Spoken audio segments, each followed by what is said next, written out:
Mr. Biggles, Mr. Biggles, hello, I love your name. Says, hello, how do you contend with the use of the past and history to justify motions to rebalance the present? It's like it taps into our sense of fairness and can be very persuasive, at least for me. Well, I think what you're talking about is this ideology, as we've mentioned, is a mutated kind of Marxism. So the Marxism that you may have learned about, hopefully learned about in school. A lot of people didn't. I didn't. But the Marxism of past basically said that we need to redistribute wealth so we can achieve fairness. And this ideology says we need to redistribute power among identity groups so we can achieve fairness. And the way that I deal with that is I look at it on its face, and it is wrong. You can't rob your neighbor for something he didn't do and say this is justified because of your whatever class group you're in or whatever racial group you're in or whatever sex group you're in, that I can now take something from you. That's, first of all, if you're doing it on the basis of identity, if you're doing it on the basis of race and sex, it's racist and sexist. You're literally robbing this person because of what race they are, because of what sex they are. That's not fair. That, in what world is that fair? Yeah, but so that's the thing. That the problem is there was unfairness in the past. That's right. True. And there is even some today in places, yes. Right? In situations. But you don't correct unfairness with more unfairness. Right. So the thing that you've got to wrestle with, I think, which is maybe not always fun to deal with psychologically, but parents sometimes say this to kids, right? There's a phrase, life isn't fair, kid. Sometimes life isn't fair, and sometimes it's past the time to be able to rectify it. The people who did it, the people who are responsible, and the people who suffered directly are no longer around.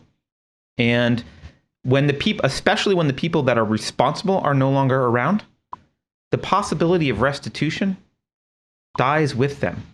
And that's a hard pill to swallow, but that's the truth of it, because it's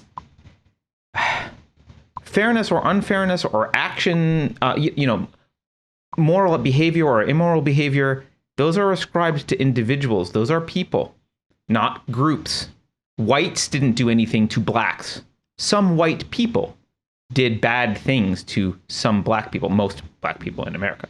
But that's not when you allow them to substitute identity groups for individuals and then demand fairness, that's when you get yourself into a hell of a lot of trouble. You've got to keep in mind that, like, fairness is a moral claim. It's a moral idea, the idea of fairness, right? It's in the realm of ethics, and ethics applies to individuals. Ethics does not apply to groups.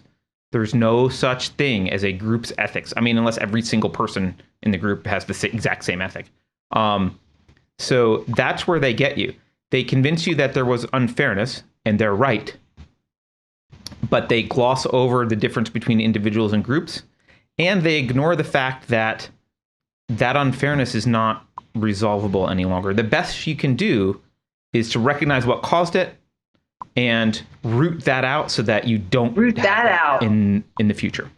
Yes, the answer is to end the unfairness, end any type of discrimination that is upheld in the law. Anything that in the law that you can change it. If there are other personal structural things, because they want to talk about institutionalized isms all the time, combat that culturally. But you don't fix it by doing the same thing from a flip side. From a philosophical standpoint, it doesn't make any sense. It's like you don't cure racism with racism. You don't cure sexism with sexism. There's no way to cure collectivism with collectivism. You're just replacing it with another kind of collectivism. The answer is treating people as individuals. That's always been the answer, and that's what's helped us to progress as far as we have. That's why we're where we're at in society, and now we're moving backwards again. Weird. We got this far because we started treating people as individuals, because of the ideas of with Martin Luther King appealed to our common humanity. He used the inclusive words, truly inclusive words, we, us. He helped people to see that race doesn't matter, that we're equal, that you should treat people equally, regardless of race. The same thing with sex. You should treat people equally, regardless of sex. And now, instead of appealing to our common humanity and trying to help us see if we're going to be, to see ourselves as part of one large tribe, now we're back to this idea of like the other. It's all about the other. Well, I'm in this group, you're in that group. I've got to treat you this way because you're in that group, and I got to treat you that way because you're in this group and you're in that group. So that means I definitely have to treat you this way. It's just wrong. It's poison. It doesn't take us anywhere good. And it is surprising that it's become so popular. And you're right, Mr. Bickles. It's become popular because they sell it as they try and sell it as fairness. It's not. That's why they have to redefine the words. How do they convince you, if you're against racism, how do they convince you that that the moral thing to do is to judge people based on what sex they are and what race they are, what sexuality they are, and to treat them differently based on what group they're in? How do they get you to do that? Well, they have to redefine what those words mean, what racism means, what sexism means, because they can't get you to do that easily. I think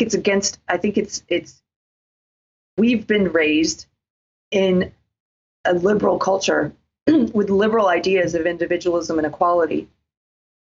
And there's something in our guts against that. And so they have to convince you it's good to start doing this now. It's good to go back to the days where you looked at someone's race or sex or sexuality and you treated them differently. And they tell you, well, why should you do this? Well, because there's so many racists and sexists out there and we have to combat them by becoming racist and sexist ourselves. No, it changes you. Don't let them change you. I can go on a rant about this. I'm sorry. You've heard all this before, Carter. You're not talking to me. You're talking to the audience. You did go on a rant, and it was a good one. Embrace it. Yeah. Good. Yeah. It just makes me, it's sad, but don't let it change you. One person, you can change the world around you just by not letting this ideology change you. Let people see what you believe in your actions and how you treat other people. And it's really, it's not just that this ideology tells you to treat white people differently and white people don't get to speak or whatever, white people need to apologize on behalf of their race and white people, blah, blah, blah. It's also that it tells you to treat anyone who's not white differently. It's racist towards everyone.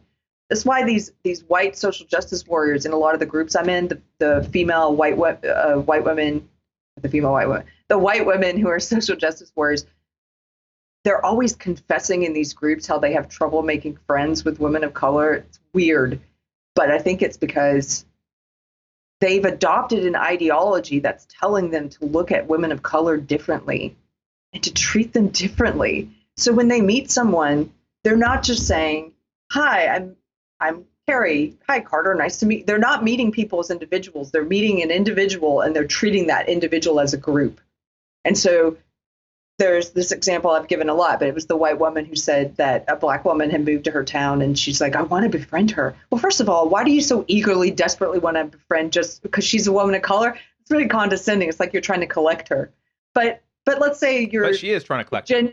She's trying to collect her. But let's just say genuinely you want to make friends and she happens to be a woman of color. She was saying, I can't ask her this question. I can't ask her this question to get to know. And I can't ask her this one because I've learned these are all microaggressions. Like, that's ridiculous. You would ask those questions of a white person. Why wouldn't you ask it of her? So you've just started treating her differently because she's black? That's racist. That's racist. And no wonder you can't. I was going to say, no wonder you can't form a genuine connection with someone because you're not treating her genuinely. You're not coming into that meeting with this new person in good faith and honest and open and raw and human. You're coming into it like, I'm a white woman. You are a black woman. Let me figure out the right robotic questions I can ask you to prove that I'm a good white person and you should want to be my friend. That's so condescending. Gross. I wouldn't want to be friends with you either. Sorry. No, Yeah. And you've accepted all these premises about what it means to be a black person. So you're like, Yes. well, I'd love to meet you for coffee, but I know you can't show up on time, and that's white supremacy. So, uh, Yeah. I'll just wait for you because you'll probably be late. And I know you can't do math because math is white.